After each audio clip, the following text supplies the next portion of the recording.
Welcome back, guys. Smurfy back for round 2 with Azusa EDH.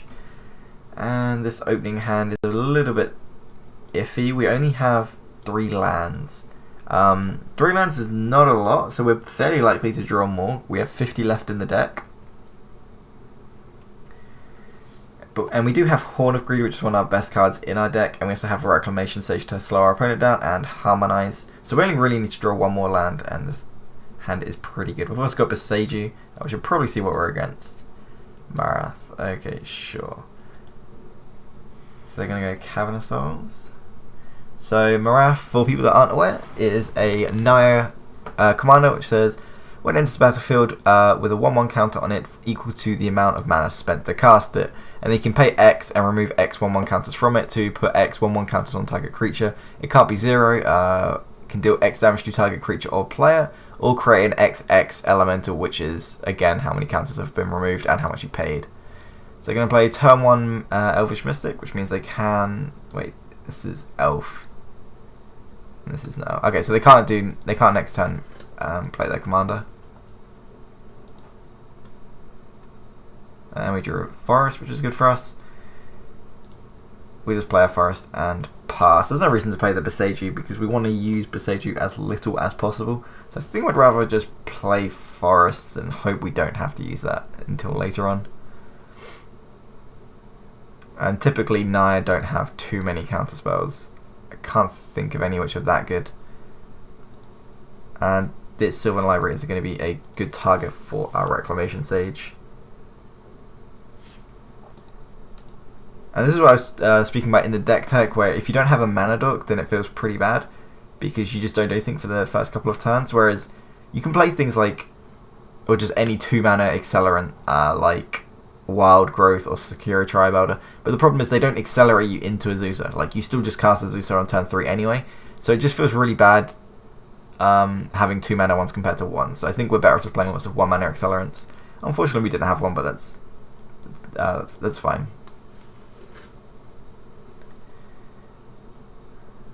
Opponent is playing the new Inspiring Vantage, which I'm not sure is that great in EDH. Probably is. Depends how big their deck goes.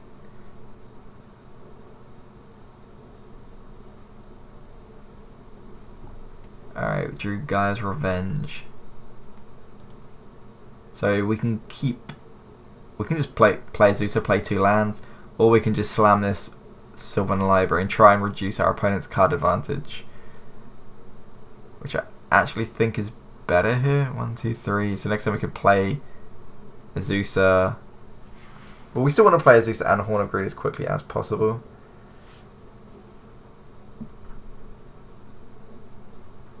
Now we'll play Reclamation Sage this turn. Try and slow our opponent down with that Sylvan Library.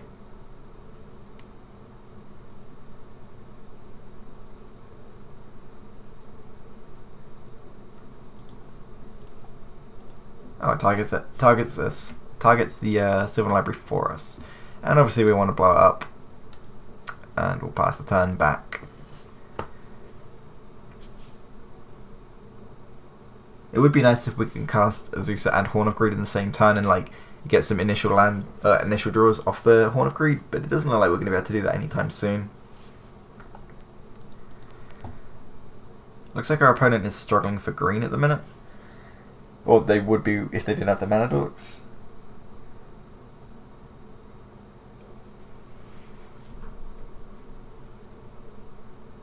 They've gone to declare attackers. I find it hard to believe they're attacking with anything here.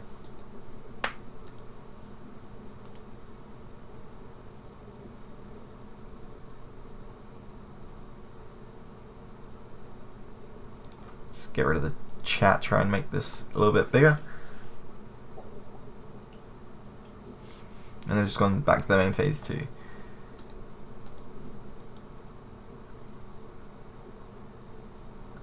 looks like they're casting their commander now. Yep. Okay, so it's going to be a 3/3.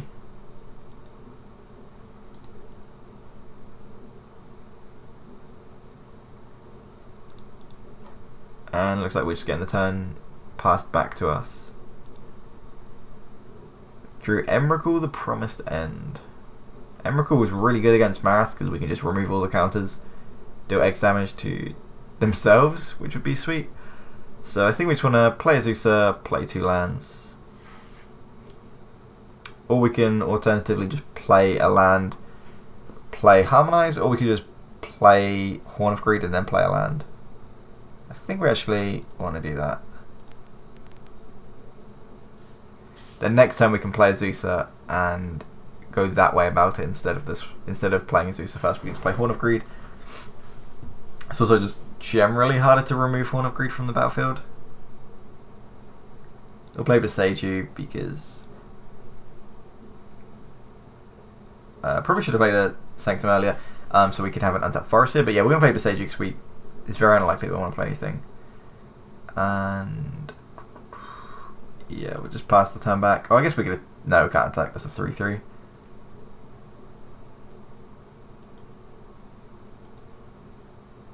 Unfortunately, the way that Horn of Greed works with Azusa means that they can use Marath to remove counters to kill our Azusa in response to the Horn of Greed. Where normally, if you play Azusa, then your opponent doesn't actually get priority until you've played all your other lands and then you've done something else. So if you go like play Azusa, unless they can counter it, but once it's resolved, they can't use a Doomblade or something until you've passed priority. And playing a land doesn't pass priority, so you can play Azusa, play a land, play another land, and play another land. Or sorry, play 2, depending on how many lands you played. But basically, you can play all your land drops before your opponent actually gets priority, because there's just playing your lands doesn't do anything. They've got Wasteland.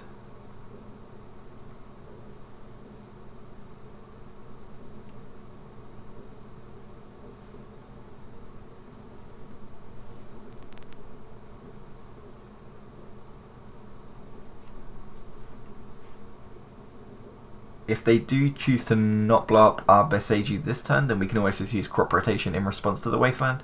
So they'll like Wasteland our Beseiju in like maybe 2 or 3 turns, or whenever we can just go in response, Crop Rotation, sacrifice that land, and then the Wasteland basically just blow up their own land and not ours, because Crop Rotation is part of the cost anyway, so we'd have to do it eventually. They're gonna play Garrick, sure.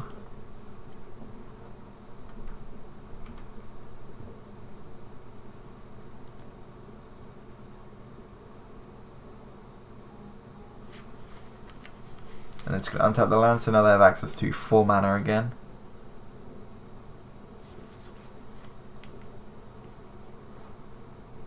Generally, we don't have to worry about Planeswalkers because in our deck we typically kill them within 1 or 2 turns.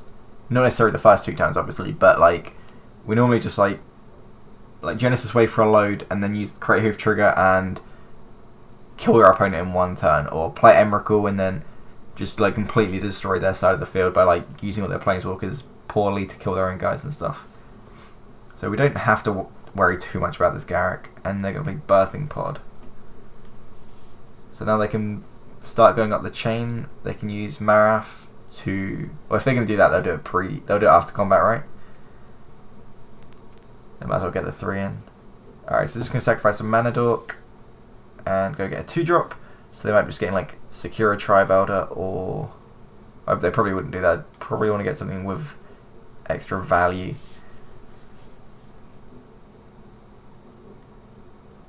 Bloom Tender. So Bloom Tender taps for mana equal to color of permanents you control. So they've got Marath is all 3 colors, so that taps for 3 mana. And now they're just going to attack us for 2. And hopefully we can draw a land. Insist it's kind of like a land. We're actually going to use the Beseiju here in case we need to use the forest. Oh no. Wait. I think we have to pay more for Azusa this time, right? No? Oh no, we played Horn of Greed, didn't we?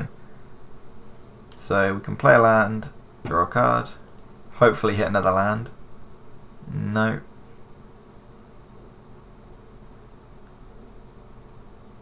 So we can insist here.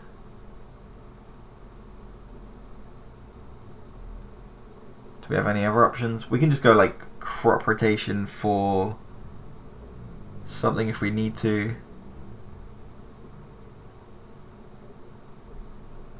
I think we want to insist and see what happens.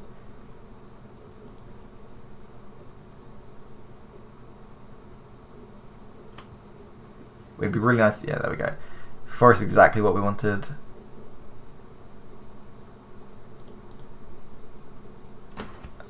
We could. What other options do we have here? Then we just play the Lotus Cobra here.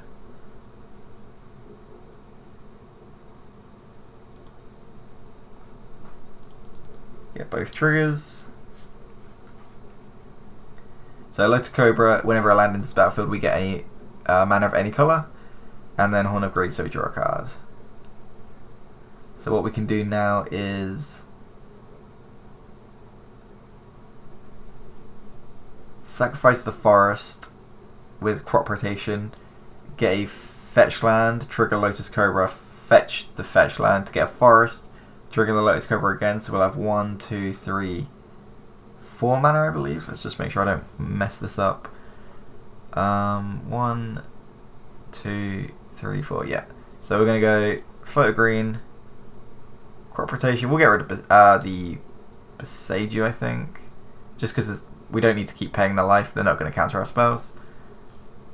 We're going to get a fetch land. We could get Ancient Tomb, but that won't. I guess Ancient Tomb would give us double green because from the Lotus Cobra. But again, then we're paying lots of life. Yeah, maybe it is fine to just get Ancient Tomb. Oh, I guess Ancient Tomb then gets blown up by Wasteland. So no, we do want to get a fetch. Trigger Lotus Cobra, and then we'll fetch. Get a forest. And as I mentioned in the deck tech, Horn of Greed is whenever you play a land, not whenever a land enters the battlefield under your control. So fetch lands unfortunately don't count. Lotus Cobra again, we get green. And cast Harmonize. Alright, now we have a lot of gas in our hands, and hopefully we can just kill our opponents within the next like 4 turns. Should have actually attacked with Azusa there. These were tapped, so we could have attacked. We could have attacked Garrick there.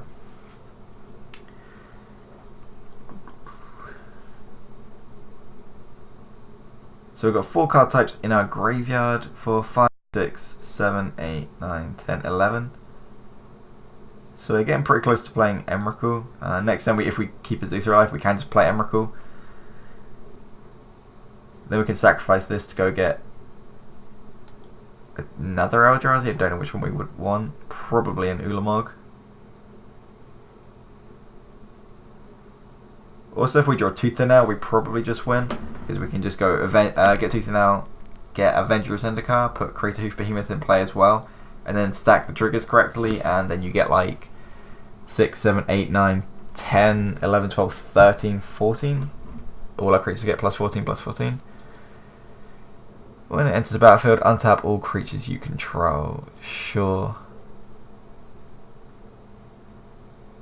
So again, they're just going up the chain with Birthing Pod. I feel like that's a really weak target for it, but if that's what they want to get, I guess that's fine. Ah, that's just an infinite combo. I have never seen that before. So it says whenever it enters the battlefield, untap all creatures you control, and then Splint Twin makes it so you make a copy. So you make a copy, untaps this one, make a copy, untaps this one. I assume that's how it's going to work at least.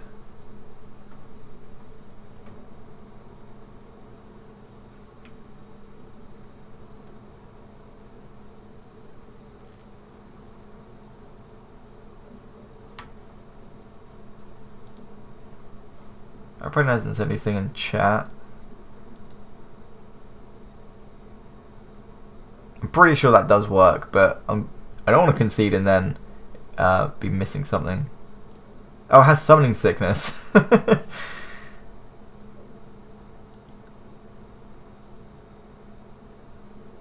Okay, we're absolutely... Yeah, there's Summoning Sickness, so we're fine. Next time we can just go like... maybe like use Emrakul. So somehow we're going to have to get rid of that, basically. Unfortunately, our deck doesn't play that much removal, so it's going to be pretty difficult for us to win, or to get rid of this quickly.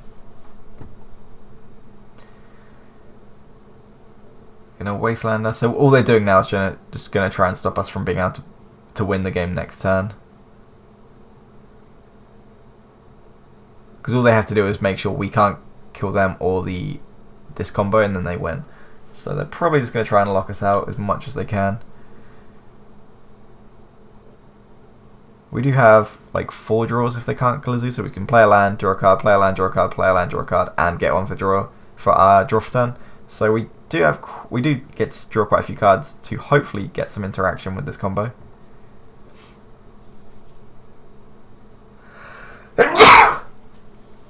Excuse me. Typically, I don't like using fetch lands as filtering your deck because it's just so minor. But considering we're dead next turn, irrelevant of how much life total we're on, I'm just going to use the fetch land. And again, we're going to respond to the draw by fetching.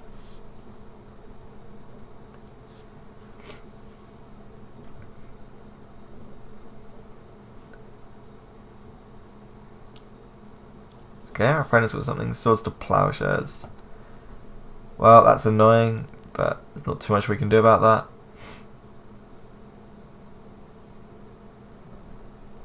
Get a forest, and hopefully we can draw something like Glacial Chasms or Primeval Titan. Both of those will help us survive. Vorinclex does not do it.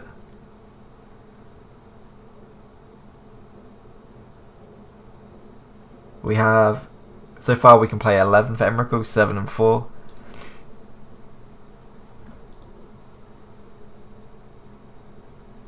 I think we just lose. We can play Regal Force, doesn't do that much.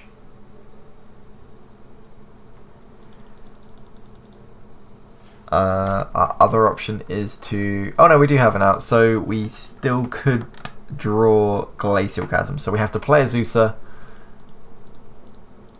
play a land, and hope to draw Glacial Chasms. I'm fairly sure that's our only out. There's not much else that we could do to put lands into play. So draw a card, get Glacial Chasms hopefully. No. Play our third. So now we don't actually have an extra land drop. If we do draw it, it would do draw it. Oh, and Wellbreaker was another out as well, but unfortunately we can't cast that. Yeah, so that is just game. We're gonna pass the turn to our opponent, see. I assume this does work, but I don't want to concede the game and then like someone be like, oh, that doesn't work for some strange reason, some strange interaction between these cards.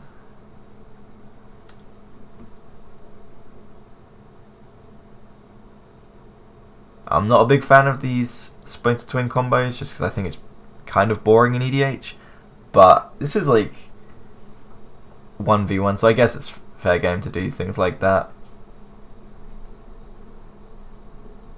Restoration Angel, sure. If they flicker their creature here, then it just this will fall off. No, let's flicker the birds. Okay.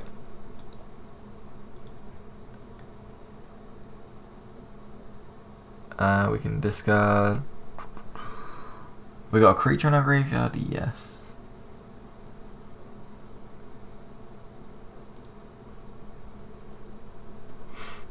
We could have discarded Worldbreaker there because you can get it back, but we don't have access to colourless mana anyway.